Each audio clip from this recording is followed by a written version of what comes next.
April 6th, the Levite and his concubine. Judges chapter 19, verses 1 through 30.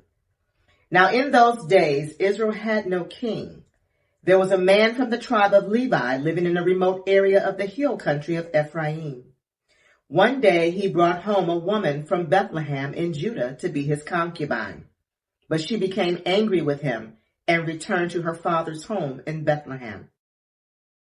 After about 4 months, her husband set out for Bethlehem to speak personally to her and persuade her to come back. He took with him a servant and a pair of donkeys. When he arrived at her father's house, her father saw him and welcomed him. Her father urged him to stay a while, so he stayed 3 days, eating, drinking, and sleeping there. On the 4th day, the man was up early, ready to leave. But the woman's father said to his son-in-law, "Have something to eat before you go." So the two men sat down together and had something to eat and drink. Then the woman's father said, "Please stay another night and enjoy yourself." The man got up to leave, but his father-in-law kept urging him to stay. So he finally gave in and stayed the night. On the morning of the 5th day, he was up early again, ready to leave. And again the woman's father said, "Have something to eat. Then you can leave later this afternoon." So they had another day of feasting. Later, as the man and his concubine and servant were preparing to leave, his father-in-law said, "Look, it's almost evening. Stay the night and enjoy yourself. Tomorrow you can get up early and be on your way." But this time the man was determined to leave. So he took his 2 saddled donkeys and his concubine and headed in the direction of Jebus, that is Jerusalem. It was late in the day when they neared Jebus, and the man's servant said to him, "Let's stop at this Jebusite town and spend the night there." "No," his master said, "we can't stay in this foreign town where there are no Israelites. Instead, we will go to Gibeah. Come on, let's try to get as far as Gibeah or Ramah, and we'll spend the night in one of those towns." So they went on. The sun was setting as they came to Gibeah, a town in the land of Benjamin. So they stopped there to spend the night. They rested in the town square, but no one took them in for the night. That evening, an old man came home from his work in the fields. He was from the hill country of Ephraim, but was living in Gibeah, where the people were from the tribe of Benjamin. When he saw the travelers sitting in the town square, he asked them where they were from and where they were going. "We have been in Bethlehem in Judah," the man replied. "We are on our way to a remote area in the hill country of Ephraim, which is my home. I traveled to Bethlehem and now I'm returning home, but no one has taken us in for the night. Even though we have everything we need, we have straw and feed for our donkeys and plenty of bread and wine for ourselves." "You are welcome to stay with me," the old man said. "I will give you anything you might need, but whatever you do, don't spend the night in the square." So he took them home with him and fed the donkeys. After they washed their feet, they ate and drank together. While they were enjoying themselves, a crowd of troublemakers from the town surrounded the house.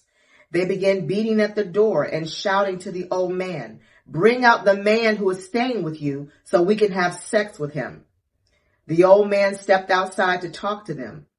"No, my brothers, don't do such an evil thing. For this man is a guest in my house, and such an evil thing would be shameful. Here, take my virgin daughter and this man's concubine. I will bring them out to you, and you can abuse them and do whatever you like. But don't do such a shameful thing to this man." But they wouldn't listen to him. So the Levite took hold of his concubine and pushed her out the door. The men of the town abused her all night, taking turns raping her until morning. Finally, at dawn, they let her go. At daybreak, the woman returned to the house where her husband was staying. She collapsed at the door of the house and lay there until it was light. When her husband opened the door to leave, there lay his concubine with her hands on the threshold. He said, "Get up, let's go." But there was no answer, so he put her body on his donkey and took her home. When he got home, he took a knife and cut his concubine's body into 12 pieces. Then he sent one piece to each tribe throughout all the territory of Israel. Everyone who saw it said, such a horrible crime has not been committed in all the time since Israel left Egypt. Think about it. What are we going to do? Who's going to speak up? Israel's war with Benjamin. Judges chapter 20, verses 1 through 48. Then all the Israelites were united as one man, from Dan in the north to Beersheba in the south, including those from across the Jordan and the land of Gilead. The entire community assembled in the presence of the Lord at Mizpah. The leaders of all the people and all the tribes of Israel, 400,000 warriors armed with swords, took their positions in the assembly of the people of God. Word soon reached the land of Benjamin that the other tribes had gone up to Mizpah. The Israelites then asked how this terrible crime had happened. The Levite, the husband of the woman who had been murdered, said, "My concubine and I came to spend the night in Gibeah, a town that belongs to the people of Benjamin. That night, some of the leading citizens of Gibeah surrounded the house, planning to kill me. And they raped my concubine until she was dead. So I cut her body into 12 pieces and sent the pieces throughout the territory assigned to Israel. For these men have committed a terrible and shameful crime. Now then, all of you, the entire community of Israel, must decide here and now what should be done about this." And all the people rose to their feet in unison and declared, "None of us will return home. No, not even one of us. Instead, this is what we will do to Gibeah. We will draw lots to decide who will attack it. 1/10 of the men from each tribe will be chosen to supply the warriors with food, and the rest of us will take revenge on Gibeah of Benjamin for this shameful thing they have done in Israel." So all the Israelites were completely united, and they gathered together to attack the town. The Israelites sent messengers to the tribe of Benjamin, saying, "What a terrible thing has been done among you. Give up those evil men, those troublemakers from Gibeah, so we can execute them and purge Israel of this evil." But the people of Benjamin would not listen. Instead, they came from their towns and gathered at Gibeah to fight the Israelites. In all, 26,000 of their warriors, armed with swords, arrived in Gibeah to join the 700 elite troops who lived there. Among Benjamin's elite troops, 700 were left-handed, and each of them could sling a rock and hit a target within a hair's breadth without missing. Israel had 400,000 experienced soldiers armed with swords, not counting Benjamin's warriors. Before the battle, the Israelites went to Bethel and asked God, which tribe should go first to attack the people of Benjamin? The Lord answered, "Judah is to go first." So the Israelites left early the next morning and camped near Gibeah. Then they advanced toward Gibeah to attack the men of Benjamin. But Benjamin's warriors, who were defending the town, came out and killed 22,000 Israelites on the battlefield that day. But the Israelites encouraged each other and took their positions again at the same place they had fought the previous day. For they had gone up to Bethel and wept in the presence of the Lord until evening. They had asked the Lord, "Should we fight against our relatives from Benjamin again?" And the Lord had said, "Go out and fight against them." So the next day they went out again to fight against the men of Benjamin. But the men of Benjamin killed another 18,000 Israelites, all of whom were experienced with the sword. Then all the Israelites went up to Bethel and wept in the presence of the Lord and fasted until evening. They also brought burnt offerings and peace offerings to the Lord. The Israelites went up seeking direction from the Lord. In those days, the Ark of the Covenant of God was in Bethel, and Phinehas, son of Eleazar and grandson of Aaron, was the priest. The Israelites asked the Lord, "Should we fight against our relatives from Benjamin again, or should we stop?" The Lord said, "Go. Tomorrow I will hand them over to you." So the Israelites set an ambush all around Gibeah. They went out on the third day and took the positions of the same place as before. When the men of Benjamin came out to attack, they were drawn away from the town, and as they had done before, they began to kill the Israelites. About 30 Israelites died in the open fields and along the roads, one leading to Bethel and the other leading back to Gibeah. Then the warriors of Benjamin shouted, "We're defeating them as we did before." But the Israelites had planned in advance to run away so that the men of Benjamin would chase them along the roads and be drawn away from the town. When the main group of Israelite warriors reached Baal Tamar, they turned and took up their positions. Meanwhile, the Israelites hiding in ambush to the west of Gibeah jumped up to fight. There were 10,000 elite Israelite troops who advanced against Gibeah. The fighting was so heavy that Benjamin didn't realize the impending disaster. So the Lord helped Israel defeat Benjamin, and that day the Israelites killed 25,100 of Benjamin's warriors, all of whom were experienced swordsmen. Then the men of Benjamin saw that they were beaten. The Israelites had retreated from Benjamin's warriors in order to give those hiding in ambush more room to maneuver against Gibeah. Then those who were hiding rushed in from all sides and killed everyone in the town. They had arranged to send up a large cloud of smoke from the town as a signal. When the Israelites saw the smoke, they turned and attacked Benjamin's warriors.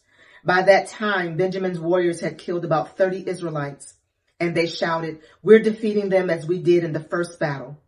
But when the warriors of Benjamin looked behind them and saw the smoke rising in the sky from every part of the town, the men of Israel turned and attacked. At this point, the men of Benjamin became terrified because they realized disaster was close at hand. So they turned around and fled before the Israelites toward the wilderness. But they couldn't escape the battle, and the people who came out of the nearby towns were also killed. The Israelites surrounded the men of Benjamin and chased them relentlessly, finally overtaking them east of Gibeah. That day, 18,000 of Benjamin's strongest warriors died in battle.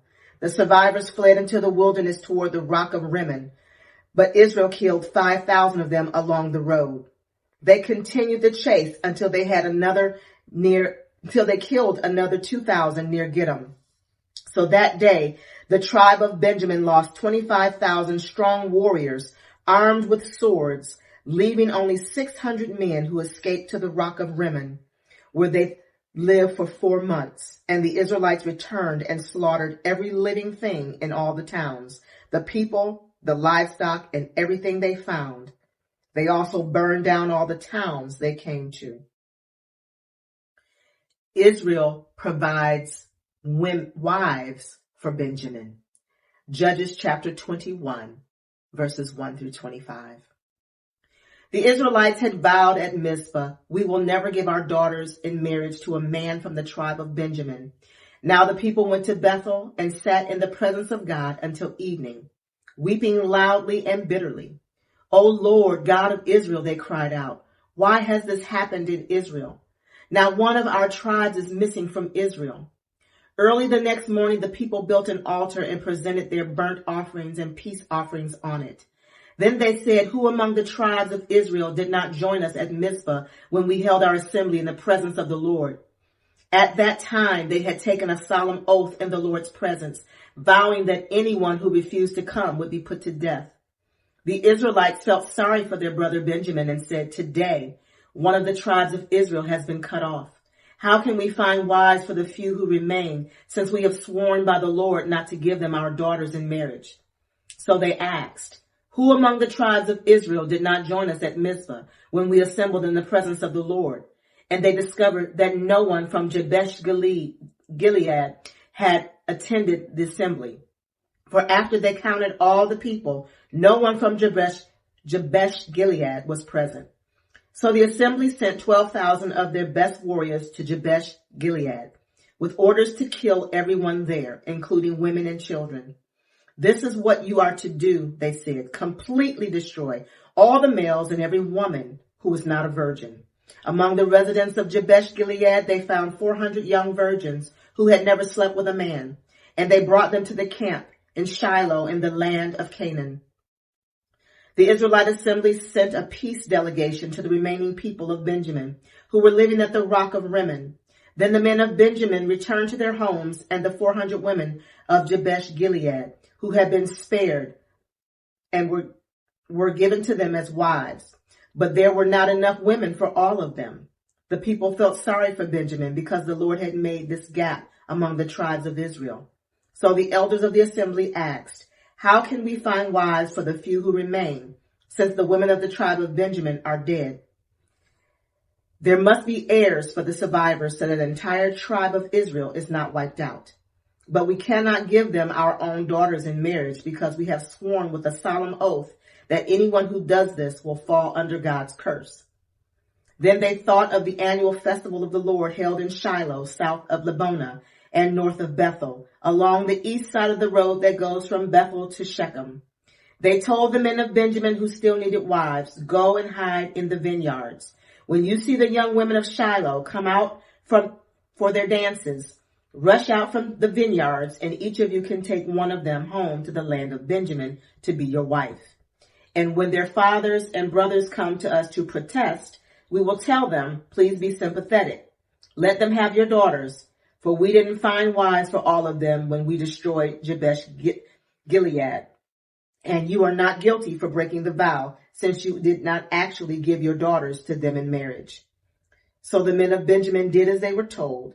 Each man caught one of the women as she danced in the celebration and carried her off to be his wife. They returned to their own land, and they rebuilt their towns and lived in them. Then the people of Israel departed by tribes and families, and they returned to their own homes. In those days, Israel had no king. All the people did whatever seemed right in their own eyes.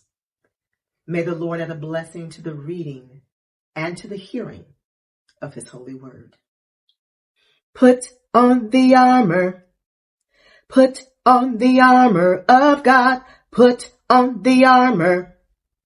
Put on the armor of God. We fight not against flesh and blood. Put on the armor of God, but against principalities and against powers.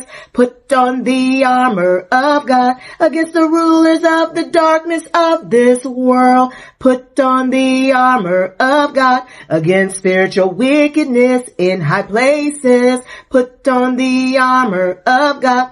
So be strong in the Lord and the power of his might. Yeah, put on the armor of God so that you can stand successfully. Put on the armor of God against all the wiles and schemes of the devil. Put on the armor of God. Put on the armor. Put on the armor of God. Put on the armor. Put on the armor of God. Put on the armor. Put on the armor of God. Put on the armor. Put on the armor of God. The Forgiven Women's Group meets every month on the second and fourth Saturdays from 10 a.m. until 1 p.m. For the month of April, we will meet on Saturday, April 12th and Saturday, April 26th. If you live in Oklahoma, near or around Bixby and the surrounding area, or if you're visiting Oklahoma in the Bixby or surrounding area, please join us. I hope to see you there.